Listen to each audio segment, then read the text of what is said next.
end of the day. I don't want to disturb your reading. Thank you guys for taking your time to talking with me. Because I didn't finish, because you guys didn't let me finish, man. Thank you for, I respect you guys for Puerto Rican descent. It means a lot to me. I believe that this is false doctrine. I believe it's false teaching. I believe that Jesus Christ is the only way to salvation. Jesus Christ came to die for the sin of the world. We're done. And I believe that you guys are unfortunately under a false teaching that has no hermeneutical background. God bless you guys. Believe in what we're done. Believe in what you say. We're done. Amen. You can take your seat back. Thank you for your seat. We're done. God bless you. So that's what you're trying to be nice to a scoffer, and you see what they do. They use and abuse. Yeah. He's a damn devil that the Bible That's right. of.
Cuba, Puerto Rico, Santo Domingo, they all have caves. They call them caves of wonders.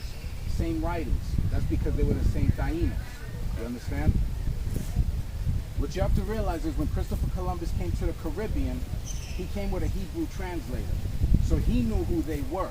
But they don't tell you that in school. They just say he showed up there, right? What was the name of Puerto Rico before they called it Puerto Rico? I don't know. All right, what does Puerto Rico mean? Rich port. Are you a rich port? No. Okay. The reason that they called it a rich port is because when the Spaniards got there was rubies, gold nuggets, and all of that laying around on the beaches and the rivers, all of that. And the kids were just flinging it around like nothing. So they called it a rich port, Puerto Rico. Okay. So what is another name that Puerto Ricans go by besides that name we were given in slavery, Puerto Rico? What is another name we use? Boricua. Boricua. Do you know where that came from? Do you know what the name of Puerto Rico before it was called Puerto Rico? It was called Borinquen. So the people were called Borinquen. Borinquen. So the people were also called Boricua, right? But it's a Hebrew term. Do you know what that means? No. It means house of the valiant Lord. So they knew who they were. You understand? And they spoke Paleo Hebrew. They didn't speak modern Hebrew, which is that Yiddish crap that you hear them talking today. That's not the original Hebrew. This is the original Hebrew. That Hebrew that we spoke. Yeah. So the Taínos originally spoke Hebrew. If you look at a lot of their words today, we still use them in English. If I say café or coffee, where did that come from? Taínos. If I say barbecue, where did that come from? Taínos, right? If I say hurricane, where did that come from? Taínos. If I say, what's that chicken name you guys like to eat? What's that chicken that y'all like to eat? In the Caribbean, that chicken. What's that? Jerk chicken. We invented jerk chicken, and we taught it to them in slavery when they brought them over to the island. We invented barbecue. We taught it to them on the island. The reason we invented it was because we needed to find a way to prolong the preservation of food while we were hiding out in the mountains. Because you know, in the tropicals over there, anything that dies goes fast, right? Flies, everything come very quickly. So what's happening is, what you're seeing here, and this is not only happening here, this is happening everywhere in America, this is happening globally, right? That there's a movement, and the movement is prophesied in the Bible, where there's a prophecy about our people in the Bible. But you don't know that because the church teaches you that you're the Gentile, that you're just a Puerto Rican. There's no Puerto Ricans in the Bible. The question is, what were you called before the modern terms? Your tribe, or Puerto Ricans, originally were called Ephraim. They're the tribe of Ephraim in the Bible. As I'm sure you looked at that on there, right? So you may be an Ephraimite, right? And I'm saying may because not all Puerto Ricans are descended from the Aboriginal Puerto Ricans there. Some of them are descendants of Spaniards. You get what I'm saying? So that's what we're here to do. We wake them up and we give them their history so they understand their lot in life, they understand their position and their positions in the prophecies. What is that in Deuteronomy? Is that 30 where we wake up and we repent? I want you to hear this prophecy, because this prophecy pertains to not only Ephraim but to all the 12 tribes.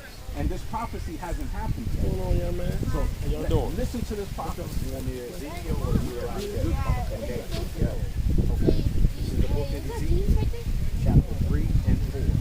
And he said unto me, Son of man, go get unto the house of Israel and speak with my words unto them. That's why we out here said, go get these guys, go show us the Bible. That's what he told us, because you read Jeremiah 17 and 4, tell us that we need to inherit our identities. And in the last days, the Most High will put his spirit out on brothers to go out and wake his Israelite people up. And then lost their identity. He says that Jesus Christ was black. Colonial identity. You know, through all slavery and all of those things. We lost our history, we lost everything. So go get thee of the children of Israel. For thou art not sent to a people of a strange speech. Right? So we only out here to get the future. That's what the Bible told us. And of a hard language, but to the house of Israel. Not to many people of a strange speech and of a hard language, whose words thou canst not understand. Surely, had I sent thee to them, they would have hearkened unto me. This is God saying, I would have sent y'all to the Gentiles, they would listen to me. But the Israelites, y'all Puerto Ricans, Cubans, Dominicans, Mexicans, African Americans, Asians, Dominicans, y'all don't listen to me. When you look at our people, when we up here teaching, nobody out here never come up and ask questions. Very rare, every now and then somebody will come. And if you use a bunch of white guys out here, like the Mormons, everybody come up and ask questions. You know, but when we out here teaching, people rarely come up. So that's what the Bible told us. Go get heat to the house of Israel. Go get God's people. Gather them back together. Because I know you know in Revelation there's 144,000 of Israel that are going to be gathered up in Christ's return. So how are they going to be gathered up? Nobody knows who they are. You believe that's a literal number? What do you guys believe? What's your belief? What's it called? Hebrew Israelite? Yeah. That's what we believe. We believe in Christ, the whole Bible, the Apocrypha. Including the Apocrypha? We're actually here because of Christ. Yeah. We don't believe in what, like, because most of the time when you look at like Christians and Christian scholars, it keeps you away from things like the Apocrypha is one of the things that they do. Yeah. They say it's not inspired by God. That's what they say anywhere you go. You look up the Apocrypha, not inspired by God. This book is not inspired by God. That it is because give me Jeremiah. On this side. Not Jeremiah, John. What is it? John 22 and 10. John 22. There is no John 22. Look it up what Christ kept. Dedication. Yeah. I think it's John 10, 22. My God, no, not be flipping them around. I always say the wrong one, but it always reversed. Yeah, I got it. 10:22 right here. My name is Navier, by the way. Navier. Read that real quick. All right, this is in the book of St. John, chapter 10 and verse 22. And it was at Jerusalem. Get that sign back out. Same one? Yeah. And it was at Jerusalem, the feast of dedication. This is funny. That And it was winter. so, can you read anywhere about dedication in the Bible? Yeah.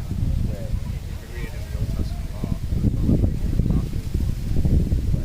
So, look at this sound right here. This is Daniel prophesying about all the different captivities given to Israel. Right? Where is this in the Bible? Here, the Greek captivity. Where is that in the Bible? I'm sure. Where is that? Why would Daniel prophesy about something? This is not the Bible. That's why a lot of people get deceived because they read the Old Testament, skip this part of the Bible, and go straight to the Old Testament. That's right. They get lost because they put that whole out of the whole Bible. So you're for certain that it's about Greece. That part of the prophecy. Well, the Greek captivity. What is it? Where were we at in Greek captivity? Tell me. Well, you know about like the Herodian dynasty and stuff like that, right? What can you read about the Greeks? Give me Maccabees chapter 6. Second Maccabees? Yeah.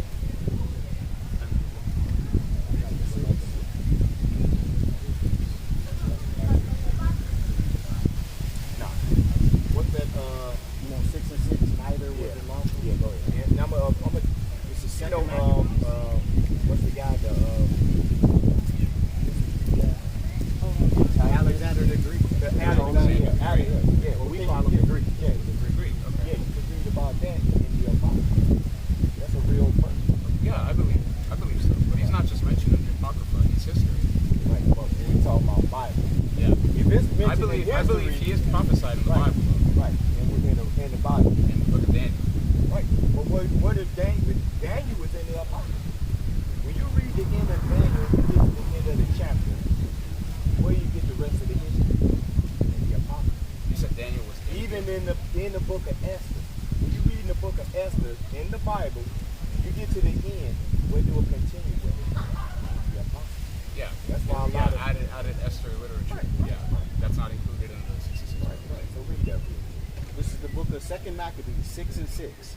Neither was it lawful for a man to keep Sabbath days or ancient fasts, or to profess himself at all to be a Jew. Right. So even like when you read about Christ, when he said he was at the Feast of Dedication, you read about Hanukkah and the Apocrypha. It's all documented in the Apocrypha. Right. Go ahead. And in the day of the king's birth, every month they were brought by bitter constraint to eat of the sacrifices. And when the fast of Bacchus was kept, the Jews were compelled to go into procession to Bacchus carrying idols. And this is why people don't know they're Jews. Go ahead. Moreover, there went out a decree to the neighbor cities of the heathen by the suggestion of Ptolemy against the Jews, Against the Jews. He sent out rules against the Jews. Go ahead. that they should observe the same fashions and be partakers of their sacrifices. Right. So we got to keep the same holidays, the same birthdays, whatever they kept. So we had to keep, right? In the Greek captivity. Go ahead. And whoso would not conform themselves to the manners of the Gentiles should be put to death. Right. So we didn't conform it to their religion and their Catholicism. Yeah. That's why you see a lot of Puerto Ricans put in camp. Right? following the religion of the Roman Catholic. Because back then, if they did, they would do that. That's why you see down through history, that's why the people don't know the that's why they think it's Catholic, Baptist, Jehovah's Witnesses. And when we come out here and tell the people, y'all not those people. You are the people that's in the book of the Bible that speaks of the Israelites, the 12 tribes of Israel. Okay. So, Can I ask a question? How do you guys, when do you guys believe the Apocrypha believe the Apocrypha was removed out of the Bible? When do you guys think that happened in your history? Well, I'm going to just ask, while you're thinking about that, I'm going to just ask this. If you go to the King James Bible, is the Apocrypha in there? No. You got your 1611 King James, is the Apocrypha in there? Oh, I don't know about the 1611. Okay, so it is. Okay. All the Bibles before that all had the Apocrypha in it. Okay. It was removed. You had two reasons it was removed. Number one, the Protestants hated the Catholics. The Catholic Church had the Apocrypha in their Bible. Yeah, they did. Right? Now, Martin Luther's students, when he passed away, wanted to honor him, and they knew he hated the Apocrypha. So they honored him by trying to discredit it and remove it from the Bible. Why did they want to remove it? Because the Apocrypha talks about certain things that they feel that's not in the Bible, but it is in the Bible. They felt that the Apocrypha was saying that you could buy your way out of sin, right? Or give donations to get you out of sin. And they felt that that was a lie. But when you go into James, when you go into Revelations, and you go into all those new books, the Bible, Christ himself tells you, because a lot of these Christians believe faith alone is going to get them to the kingdom. That's a lie. James tells you that's a lie. Where does James tell you Let's this? go to James, what is James 2? Faith without works is dead. Right? And then you go straight to Revelation 22, verse 11 and 12, and Christ in red letter tells you, I'm going to reward you according to your works. Yeah. So, what are the works? Okay. I have a question, though. Can I just answer? Yes, of course, yes. This is the Zondervan Bible Compact Dictionary. The word Bible, the collection of books recognized and used by the Christian churches as inspired records of God, revelation of himself and of his will to mankind. The words biblion or biblia are used in the OT and the Apocrypha. Okay. Yeah. So even in the dictionary. Yeah. the But just Bible because it's dictionary- used in both, does that mean that the Apocrypha is also valid? Well, if Christ quotes from the Apocrypha, would you believe it? I don't believe that Christ quoted. Well, we can prove it to you. Yeah, go ahead. What is that? Wait, but before we get to Go that, ahead. about the so give me Matthew chapter 23, read verse, I think 37. Give me 2nd Esdras chapter 1, verse 30. Let's see if these scriptures going hand in hand, or they going off. Because we're going to see if Christ quoted something out of the Apocrypha. So if Christ makes one quote out of the Apocrypha, right, where did he get it from? Did he just make it up? Because the Apocrypha, you got to remember, was written 400 years before Christ came on the scene. And we're going to show you that the Apocrypha was there 400 years before Christ came on the scene. So go ahead and read that in Matthew real quick. Matthew chapter 23 and verse 37. O Jerusalem, Jerusalem, that thou killest the prophets and stonest them which are sent unto thee. How often would I have gathered the children together? How often would I gather the children together? Go ahead. Even as a hen gather her chickens. As a hen do what? Gather her chickens So as a hen gather her chickens, go ahead. under her wings, and ye would not. Behold, your house is left until you're desolate. Your house was left to your desolate. Start at 29. This is the book of 2nd Esdras, chapter 1 and verse 29. That ye would be my people, and I should be your God. That ye would be my children, and I should be your father. Ye should be my children, and I should be your father. Go ahead. I gathered you together He gathered you together like what? as a hen gathereth her chickens under her wings. Hold on. I thought Christ didn't quote the Apocrypha. Bring it out. He just quoted it in Matthew chapter 23. And this was written 400 years before Christ came on the scene. But we got these Christians think they know every damn thing, right? Because they listen to so-called pastors, or they Google something up on the internet. They don't do their own due diligence. They do their own research and their own study, right? So we see right there Christ saying the same quote. Go ahead, keep reading. But now, what shall I do unto you? I will cast you out from my face. Right, he's saying the same thing in the Apocrypha. Right, gather you like hens, right? Give me 2nd Ezra, chapter 7 and verse 28. But like I was saying, that the Apocrypha was on the scene 400 years before Christ. And it prophesied that it was. Right? Whoever got it, go ahead and read it. 2nd Ezra 7:28. This is the book of 2nd Ezra, chapter 7 and verse 28. For my son Jesus. For my son who? My son Jesus. My son Jesus. So Jesus is in the Bible. He's in the Apocrypha. Right? Jesus not in the Apocrypha. Jesus never quoted the Apocrypha. The Apocrypha is not expired. Go ahead. Shall be revealed with those that be with him. Right, he's going to be revealed. Right, go ahead. And they that remain shall rejoice within 400 years. Within what? 400 years. The Apocrypha was written 400 years before Christ came on the scene. Right, go ahead. After these years shall my son Christ die. You should what? After these years shall my son Christ die. So the Apocrypha quoted that Christ was going to die. So I don't know who y'all Christians listening to, but y'all better do y'all homework. That's right. Do your homework. Hey, James thing. So you believe that he's teaching that you have to have faith and works in order to We be could saved? just read it instead of going Yeah. by my opinion. My opinion means nothing. Yeah. We could just read it. look at this scripture, the weightier matter. That's 23. James 2:14. So we gotta walk all over. So we gotta go to the back. Okay, hang on.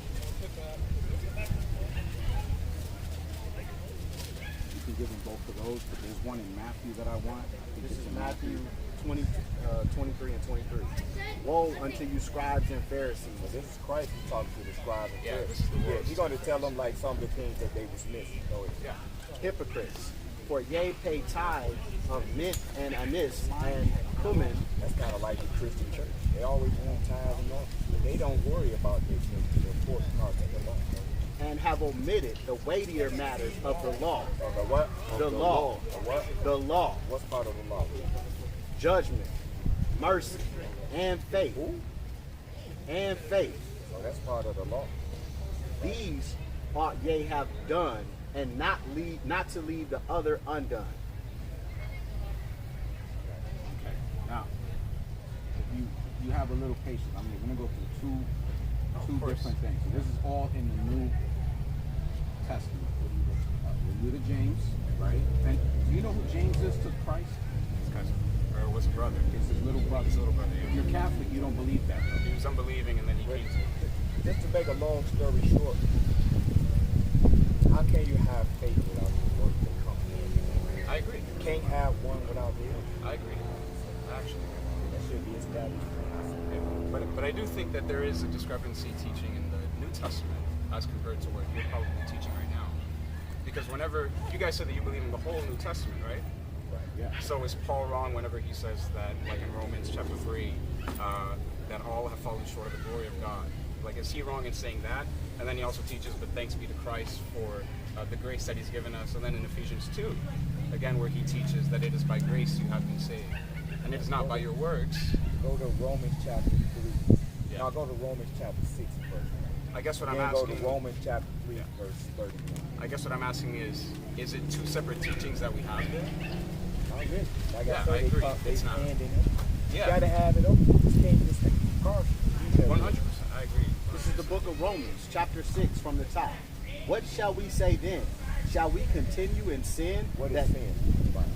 Sin is completely missing the mark, completely taking you out of God's 1 will. John 3 and 4. Read that there.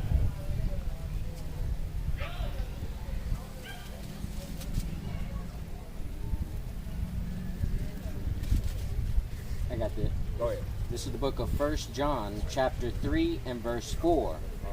Whosoever committeth sin transgresseth also the law. For sin Sin is what? is the transgression of the law. I agree. Breaking the law. So when you, how do you know sin? Even Paul said, how do I know sin without the law? Yeah. I didn't even know what sin was. If it were not for Right. Right. So read that again. What shall we say then? Shall we continue in sin that grace may abound? God forbid. Right.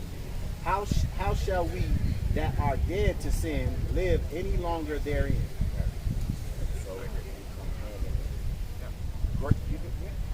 And even in the book of Galatians, go to Galatians chapter 2. Start at verse 2. You want me to hold Romans Yeah, 3 and read that real 31? quick, Mike. Okay, this is the book of Romans 3 and 31. Do we then make void the law through faith? Do we make void the law through faith? No. God forbid. Yea, we establish the law. Right. We keep the law. Right. So go to Galatians. Go ahead and ask why you get that. No, but if you keep on reading in Romans, what does he say at the end of Romans 7, leading into Romans 8? He said, what a wretched man I am. And then he talks about his wrestling with sin. And then at the end of verse 7, what does he say? From chapter 7, he says, thanks be to Christ. If you want to read it, thanks be to Christ. I know Romans. Just the name. 7 and 14, but we know that the law is spiritual. Right before 8. I thank God through Jesus Christ the Lord. So that, a wretched man that I am, who shall deliver me from the body of this death? And then if you continue reading the beginning of Romans, Paul always makes this teaching that because of sin we are dead in our sins. But then at the ending of 7, who will deliver me? And then he says, thanks be to Jesus. And then if you read all of Romans 8, it talks about the Spirit that we now have adopted as sons and daughters. So the law, I don't believe as a Christian that the law is... Okay, I'm glad you said that. I don't believe that the law is something that we disregard as Christians at all. I don't think that we have a faith if we're not from the law. So I actually agree with you guys on that. But I do believe that there is a different teaching in the New Testament. Somebody give that information. I'm going to break it down. Because a lot of people don't even think you got to keep like Saturdays, feast days, and stuff like that. But they really got to have the law. Why do you think, oh, you're going to read it right now? Galatians what? Go to Galatians, what I say, 2 and 4. 2 and 4. This is the book of Galatians 2 and 3.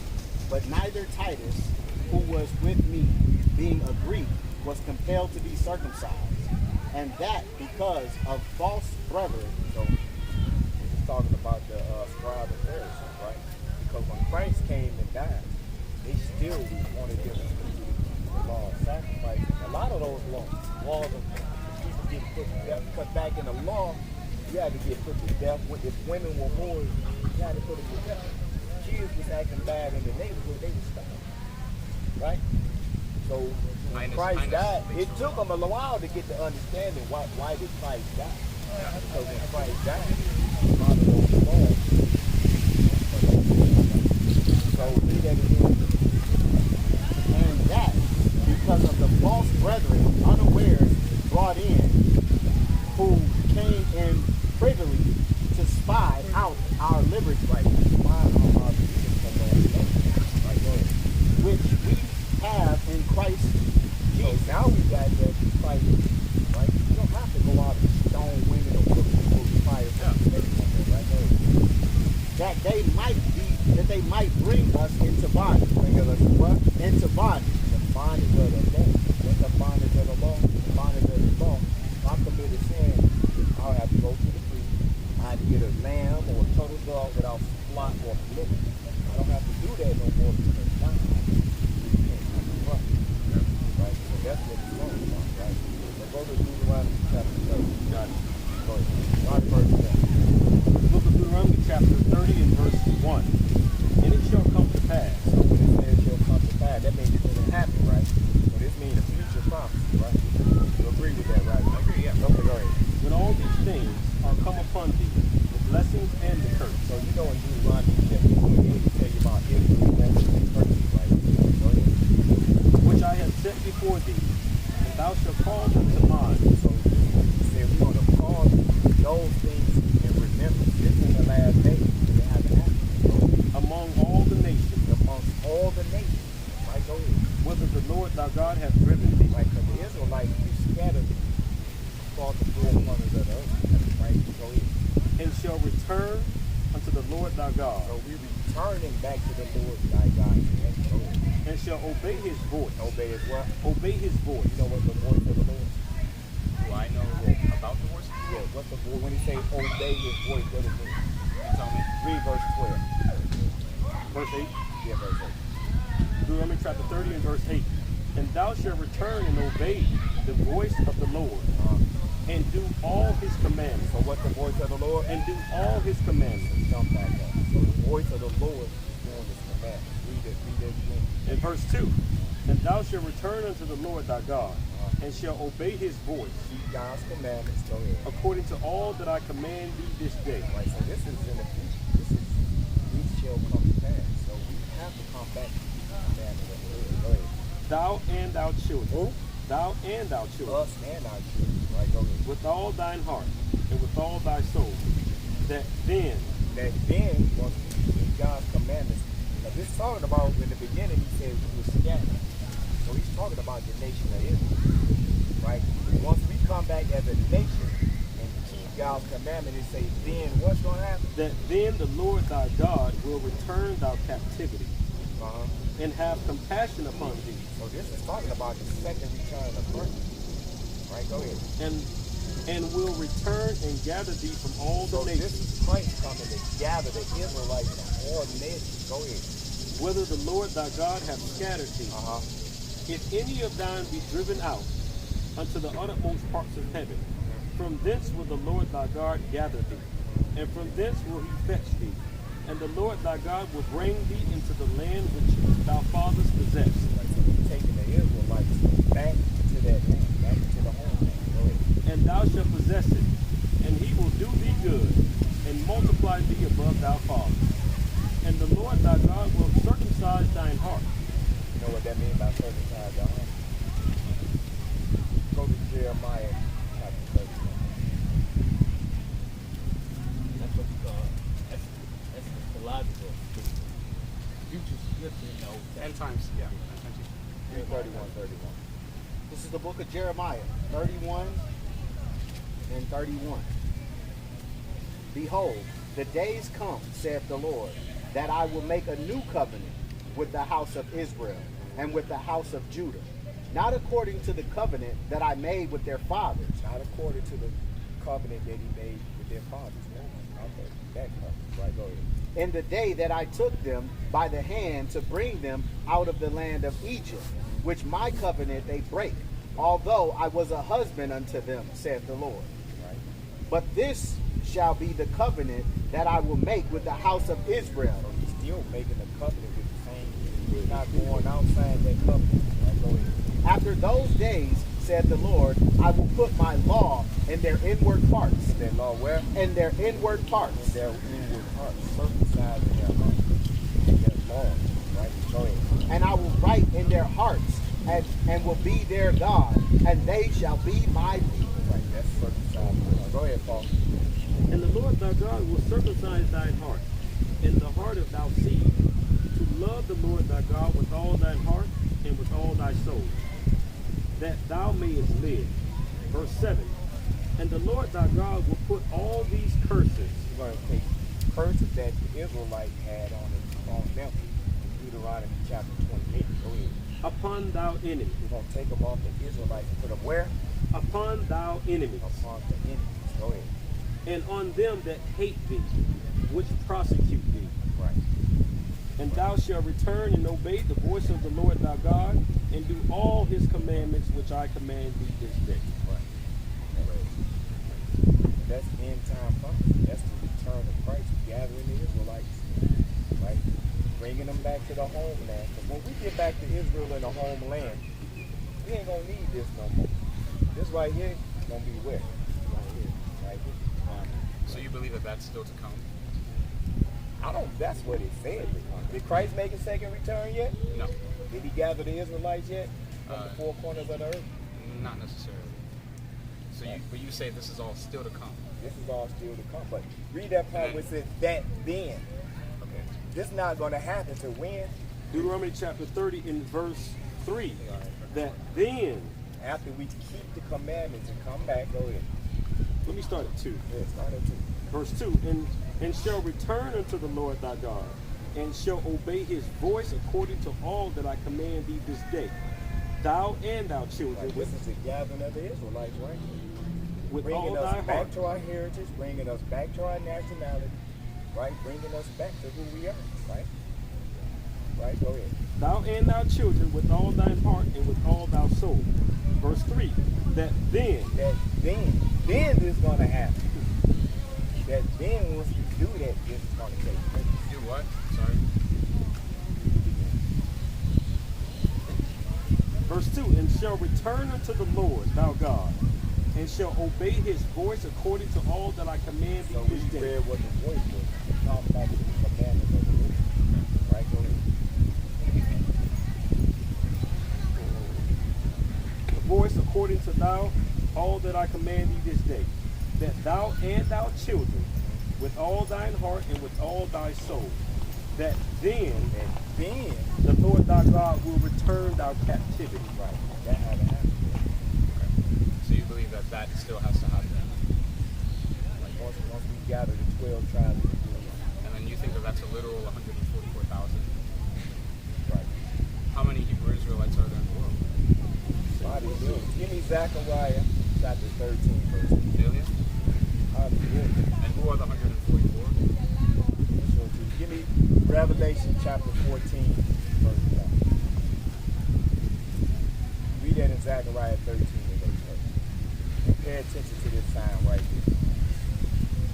This chart. Because this chart, I forgot what they call it, like a pie chart, right? This right here is broken down into 3, 2/3, and a 1/3. We're going to read. Go ahead. The book of Zechariah chapter 13 verse 8. And it shall come to pass. So this talking about, again, it's going to happen in the future, right? Because we got millions of Israelites, right? But all of them not going to come back to the voice of the Lord. Look at all these people are here. They Israelites and don't even know. They don't even know they're Israelites. They're millions, right? Go ahead.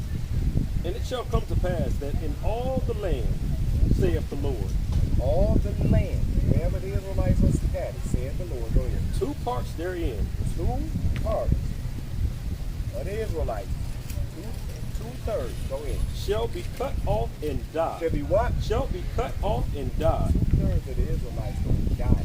They ain't going to make it. That's, when you break it down, that's 66% of our people going to die here in the land of the living. Right, go ahead. But the third But the 1/3 of our people, they want to come back to hear the voice of the Lord thy God. Go ahead. shall be left therein. They're going to be left there and go ahead. And I will bring the third part They're going to take the 3rd part. Go ahead. through the fire, Uh-huh. and will refine them as silver is refined. And I will try them as gold is tried. And they shall call on my name, and I will hear them. Right.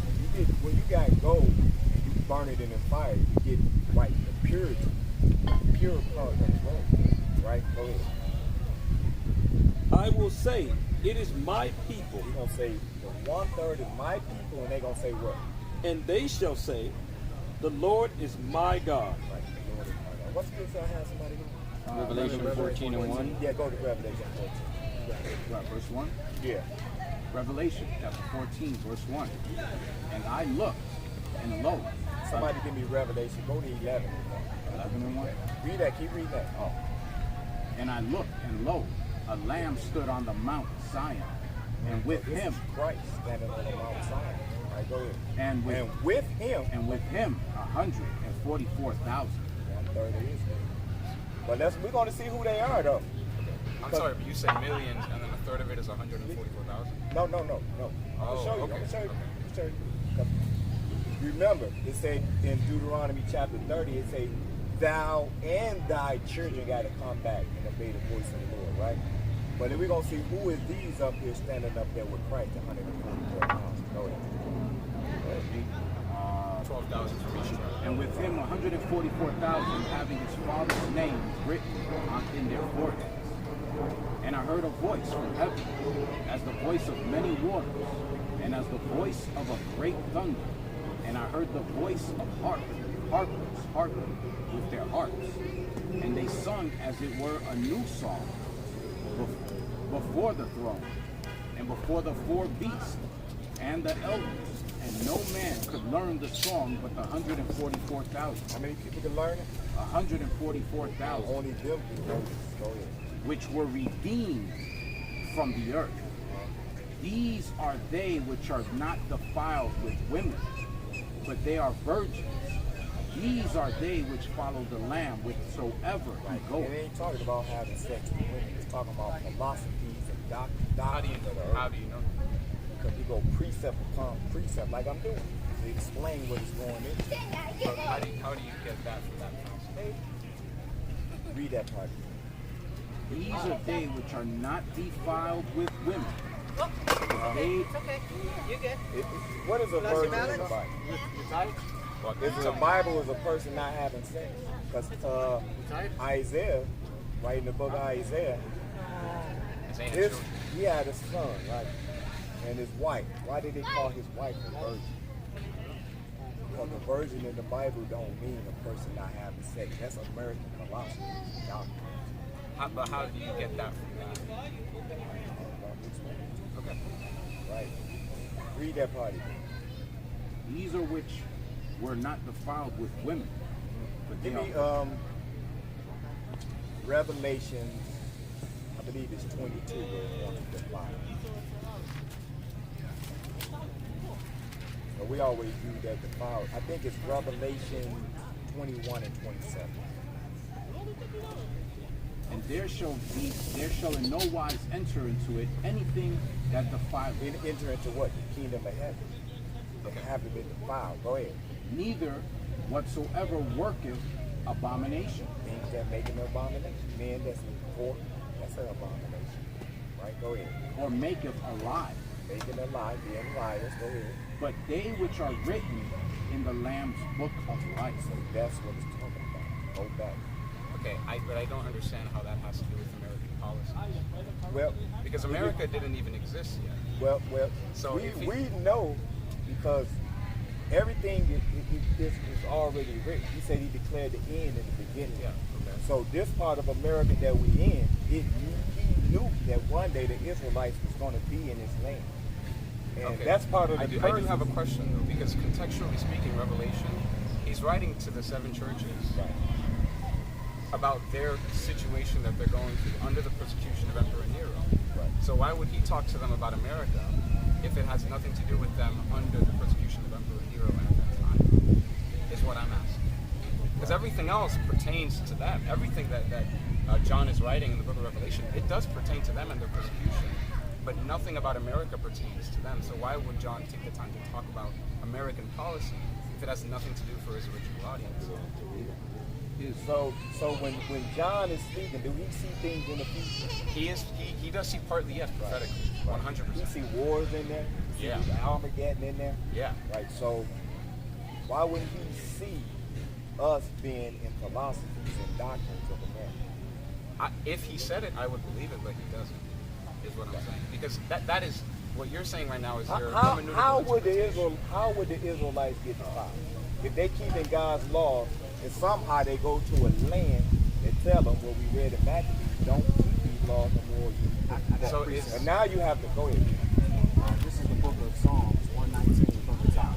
Blessed are the undefiled in the way who walk in the law of the Lord. Correct. But is it just America that is defiling the law? Because back then they were definitely struggling. What is America in the Bible? I don't know. Tell me, is it Babylon? It's Babylon. Okay, awesome. Well, contextually speaking with here, he is writing to people, a church that is heavily under Roman persecution. Right. So why would he talk to them about America?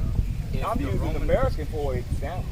Okay. I'm using that to show how will we be getting defiled. I'm not. I'm using. Okay. If we the Israelites and we over here keeping birthday parties, we eat pork, we keeping holidays that's not covered in the Bible, that's defiling us. Okay, so it's just the pagan holiday celebrations that, it's one of the things that defile us. Right. We just being liars, all that stuff influences us. Being homosexuals, all that stuff. Yeah, it's making us, it's defiling our people. I agree. Sin is serious. Right. So, I don't know if this answers his question, but if we stay in Revelation and we go to 22, right? it tells you who can enter into the kingdom, right? So if you're breaking God's commandments, then you're listed under one of these categories, which means you can't make it. So even though he's speaking out of a certain church group at that time, these are end-time prophecies, because these prophecies go all the way into the future, into the new kingdom. So they still apply to Israelites today. So this is Revelation 22, and we'll start at 14. It says, "Blessed are they that do his commandments," right? That they may have the right to the tree of life. So for you to have a right to the tree of life, you have to keep these commandments, right? And then it says, "And may enter through the gates into the city." So to enter the kingdom, you have to keep these commandments. And it goes 15. "For without are the dogs, and the sorcerers, and the whoremongers, and the murderers, and the idolaters, and whosoever loveth and maketh a lie." Now we know when we look at Babylon, and we look at Babylon the Great, which is America, and we look at all of the conquering nations that run the world today, what do? What do they teach? They teach these lies that it's okay to be whatever you want. They break God's commandments at every turn. So anyone following those philosophies are following, and they're becoming, what's the word that the scripture used for becoming contaminated? Defiled. Right. So that's what it's talking about. So if you become defiled by following these commandments and breaking God's commandments. Just think it like this. If you got other countries, like Arab countries and different countries, right, to give an example, who put their philosophies on these people, like the women? They go over there and tell, like, they got their rules set already. The women, y'all can't drag, y'all can't do this, y'all can't do this, y'all women have to dress covered to be modest. But what nation that comes and put their philosophies on different nations, and now they change? Okay, the women, we can do this, we can do that, we can do this, we can do that. And what country out of all countries that take their philosophies and put them on all around the world? Say they liberated. Right.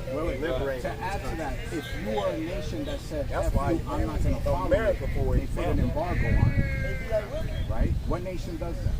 I don't know. Which America. One? Okay. Now you said America is Babylon the Great. How? Can you? Let's finish this and we'll get there. Like 14? Yeah. About the 140. What's up? But let me join the gang though. What's up though? What you got? That's how he's over? Stop playing. Stop And I heard a voice from heaven. And as the voice of many waters, and as the voice of the great thunder, was that further down? Verse 3. And they sung as it were a new song before the throne, and for the four beasts and the elders, and no man could learn the song but the 144,000, which were redeemed from the earth. These are they which were not defiled. When we say women, we're saying the philosophies of man, right? These worlds, for they are virgins. These are they which follow the Lamb whithersoever he goes. So they follow his commandments no matter where he goes, right? He goeth. These were redeemed from among men. Who was the 144,000? These were redeemed from among men. No, it's women too. Redeemed from among men. 144,000 is all men. Being the first fruits unto God and to the Lamb. And in their mouth was found no guile, which is trickery. Right, you just read it in Revelation 21. For they are without fault before the throne of God. And I saw another angel fly in the midst of heaven, having the everlasting gospel, and to preach unto them that dwell on the earth, and every nation and kindred and tongue and people, saying with a loud voice, Fear God, and give glory to him, for the hour of his judgment is come, and worship him that made heaven and earth and the sea and the fountains of water.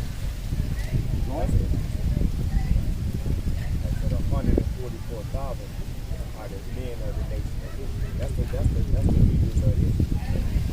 Right. So let's go get that Babylon. Go to Psalm chapter 137 and verse 7. Start at verse 6. Hey, my heart, give me that in Lamentation real quick. You know what I'm talking about? About even. I think so, yeah. read that first. I'm going to connect them two together. Because even on this sign right here, that Daniel prophesied that all Israel will go into these different captivities and different nations right here, right? So read that in Lamentations. Where, I'm sorry? We went into the, right here, Babylonian captivity. Oh, this one. Persian, yeah, that's what it Oh, said. okay. The one we look right. Okay. I didn't know that's what you said. Right. Read that real. Song? No, don't read that. I want to Read, read Lamentations. Lamentations chapter 4. Yeah. This is the book of Lamentations, chapter 4, and verse, I'll start at 21, it's just those last two, 21 and 22. Rejoice and be glad, O daughter of Edom. Rejoice and be glad, O daughter of Edom, right? We believe Edom, the Edomites, the so-called white race, right? That dwellest in the land of Uz, the cup also shall pass through unto thee. Thou shalt be drunken, and shalt make thyself naked. So, if you don't keep God's commandment, that's how we make ourselves. Just like Adam and Eve. Go ahead. The punishment of thine iniquity is accomplished, O daughter of Zion. Hold on. The what? The punishment of thine iniquity is accomplished. The Bible says the punishment of your what? Iniquity is what? Accomplished. That means this is our last captivity here in Babylon. Go ahead. O daughter of Zion. O daughter of Zion. Go ahead. He will no more carry thee away into captivity. He will visit thine iniquity, O daughter of Edom. O daughter of who? O daughter of Edom. Who we went into captivity under? The so-called white race. I'm sorry. O daughter of... But that's not contextually what Jeremiah is writing in Lamentations. He's writing about the post-exilic community returning back. Give me that scripture where it say, Because I told you before. if we were to be historically faithful, it I can't understand just, that. yeah. I understand what you're saying. Yeah, because it has to Even apply with to them. Deuteronomy chapter 28, Yeah. some of that It stuff has to had apply to happened, them. right? Yeah, it has to apply to them. Go to Deuteronomy chapter 28. Most of that stuff happened, right? Okay, well, listen to it. Read Deuteronomy chapter 28, verse 15. No. Deuteronomy chapter 28 and verse 15.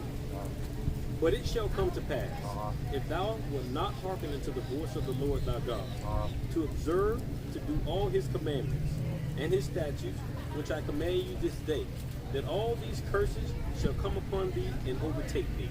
Right. So we know most of this stuff biblically happened. Yeah. Right? We'll read that, Muhammad. This is in the book of Job, chapter 11 and verse 6. And that he will show thee the secrets of wisdom. He would do what? Show thee the secrets of wisdom. You ever heard of deja vu? Like when something happens, it's gonna happen again. When things happen in Ecclesiastes, it's strange. Everything goes around. Sure, but that's not. Hold on. Okay, sure. Go ahead. That they are double. That the scriptures are what? That they are double. Even though they happened, that don't mean they didn't happen again. I agree. No, okay, yeah, I agree. If I'm allowed to speak for a second, Job is not prophetic literature, it's poetic literature. And Lamentations, I said post-exilic, it's actually pre-exilic Israel coming back to Jerusalem. So, I understand what you're saying, it can happen again, but there is no scriptural precedent for it happening again. Well, we're living it out. Okay, sure, yeah. We're living it out. Okay, what are we living out? Persecution under the philosophies of man and sin in the world, like you're saying, we're living that out. Right. I believe so, yeah. But that doesn't necessarily mean that Old Testament prophecy has to do with us. Read that in Lamentations, and you tell me what captivity on here that we showing you right here that the so-called Israelites went under captivity under the so-called. Okay. I don't know. This is fairly new to me. Right. I'm sorry. Okay. So read that again, because it's saying, read that again. This is the book of Lamentations, chapter 4, Give me that verse song real quick. 21. Rejoice and be glad, O daughter of Edom, that dwelleth in the land of Uz. The cup also shall pass through unto thee. Thou shalt be drunken, and shalt make thyself naked. The punishment of thine iniquity is accomplished, O daughter of Zion. He will no more carry thee away into captivity. He will visit thine iniquity, O daughter of Edom. He will discover thy sins. So when did he read that last part again? He will visit thine iniquity, O daughter of Edom. He will discover thy sin. So when did that part happen? I don't know. I don't believe that Edom is the white man. Right. Read Psalm chapter 137 and verse 7. Oh, sorry. My fault. I was daydreaming. What was that? Psalms what? 137 and 7? The book of Psalms 137 and 7. Remember, O Lord, the children of Edom. Children of who? The children of Edom in the day of Jerusalem, who said, raise it, even to the foundation thereof. O daughter of Babylon, who art to be destroyed, happy shall he be that rewardeth thee as thou hast served us. So he said, happy as it be, O daughter of Babylon. Edom. Right, go ahead. Happy shall he be that taketh and dasheth thy little ones against the stones. Had that happened yet? What? The dashing of the little ones on the stones? The Edomites, the little kids, their heads against the stones. No. Right, so just tell it. So, I'm sorry, but Psalms is also poetic literature. Do you believe that's a literal thing, or do you believe that it's something that is symbolic or metaphorical for something else? Let me say this. Who coined those phrases?